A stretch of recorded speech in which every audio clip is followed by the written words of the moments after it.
Good morning. मैं doctor रोज़ी शाह। आज हम बीए पार्ट 3 के सेकंड पेपर में सामाजिक मुद्दे गंदी बस्तियां समस्या के समाधान हेतु सुझाव एवं सरकार के प्रयत्न के बारे में जानेंगे।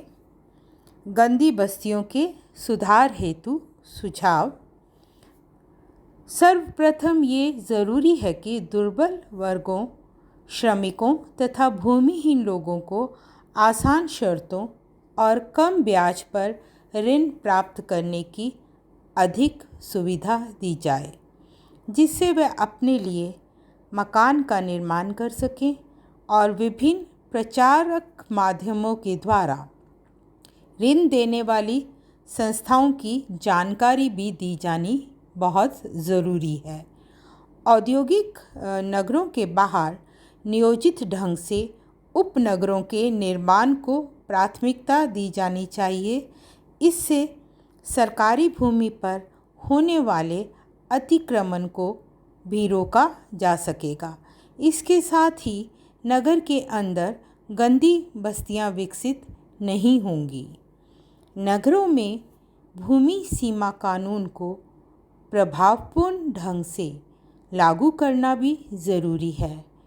विशेष न्यायालय की स्थापना के द्वारा इस कानून के अंतर्गत अधिग्रहण की गई भूमि से संबंधित जो अतिक्रमण के मामले हैं उन मामलों का निपटारा कम समय में करके समस्या के समाधान में सहायता मिल सकती है।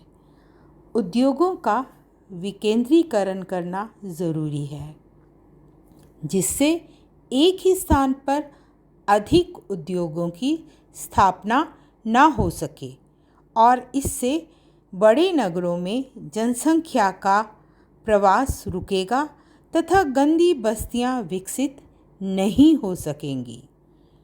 सरकार द्वारा आवास की समस्या के समाधान हेतु बनाए जाने वाले कार्यक्रमों की संख्या में वृद्धि होनी चाहिए। राष्ट्रीय आवास नीति के अंतर्गत जो कार्यक्रम बनाए जाएं, उन्हें प्रभावपूर्ण ढंग से लागू करना भी ज़रूरी है और इस काम में राजनीतिक हस्तक्षेप तथा अफसरशाही मनोवृत्ति बाधक हो सकती है। इसका भी समाधान करना ज़रूरी है। नगरों में बसाई जाने वाली बस्तियों के लिए विभिन्न प्रकार की जो योजनाएं बनाई जाती हैं, इन योजनाओं का व्यवहारिक होना ज़रूरी है।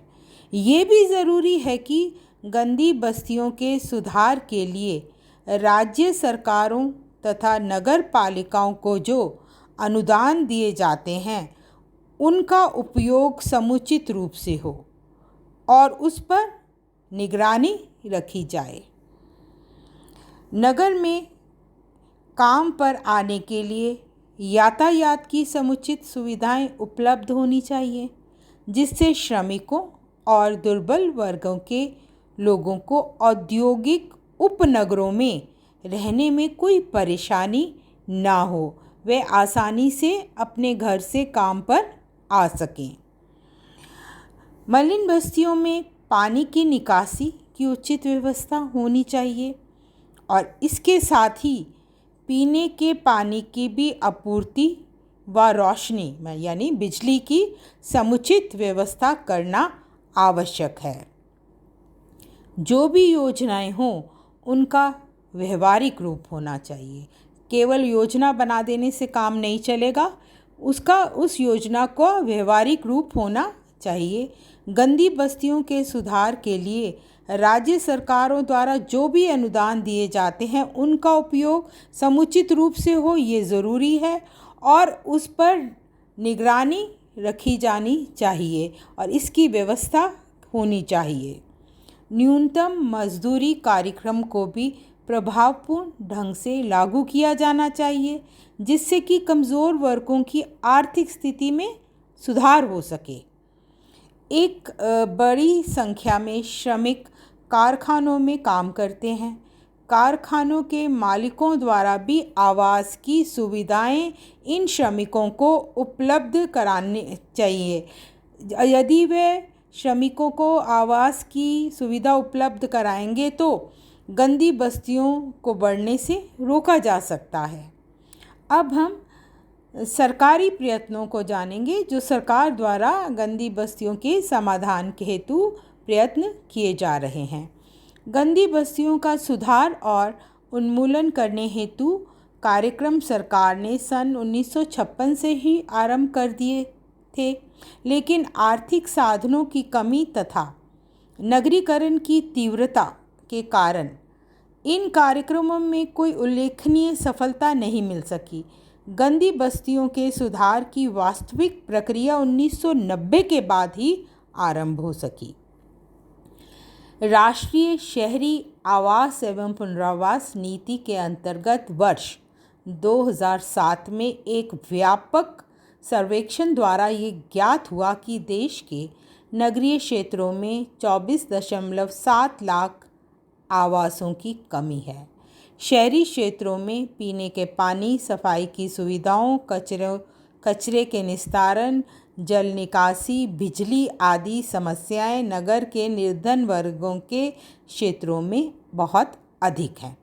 इस नीति के द्वारा सरकारी क्षेत्र, निजी क्षेत्र में श्रमिकों तथा औद्योगिक क्षेत्र के लोगों की आवासीय सुविधाओं में सुधार लाने का प्रमुख उद्देश्य रखा गया।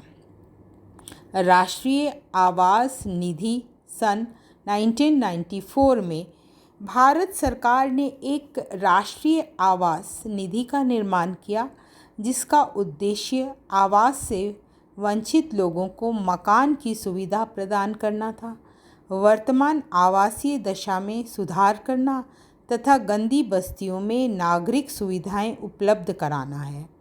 मलिन बस्तियों के लोगों को राहत देने के लिए हुड़कों की स्थापना की गई, जिसके अंतर्गत विभिन्न लोगों को आश्रय देने के लिए कम लागत पर बनने वाले मकानों की नई प्रौद्योगिकी विकसित की गई।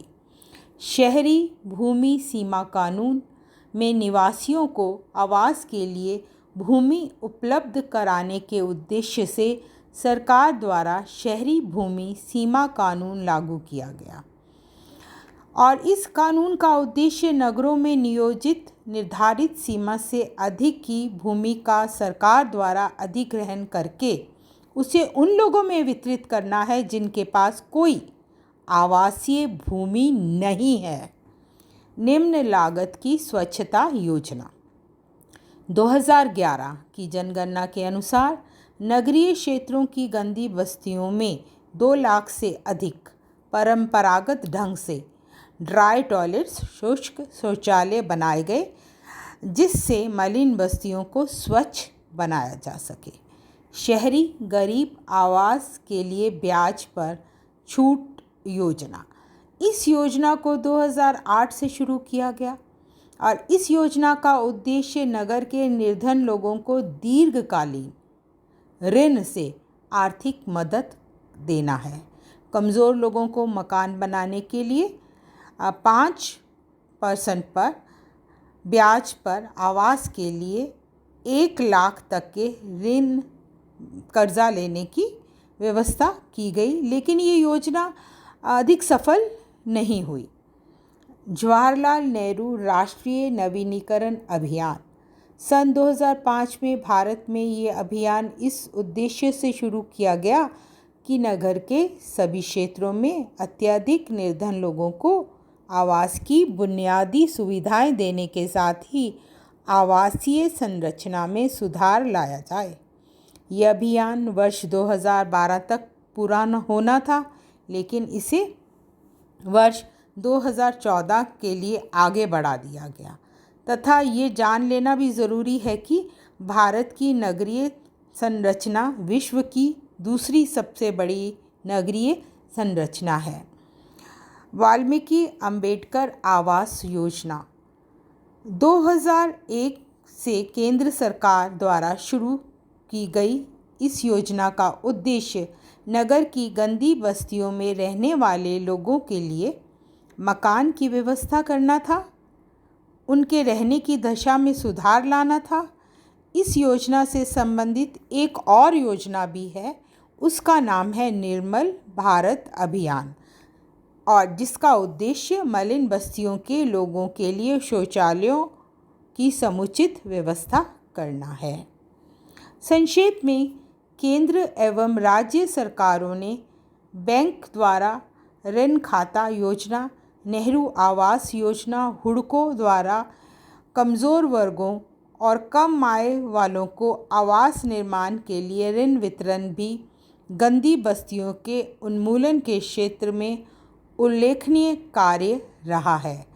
अशिक्षा निवारण, स्वास्थ्य सुधार, सैनिटेशन व्यवस्था, गंदे पानी का निकास, यातायात एवं आवागमन के साधन, रेल मार्ग आदि में विकास और सुधार कार्यक्रम बनाए गए एवं इन्हें सरकार द्वारा क्रियान्वित किया जाता रहा है। भारत एक विकासशील देश है। इसके विकास एवं गंदी बस्ती नगर मुक्त राष्ट्र होने में समय लगेगा। इस अभियान में भारतवासियों के योगदान के अभाव में गंदी बस्तियों का उन्मूलन संभव नहीं है। Thank you.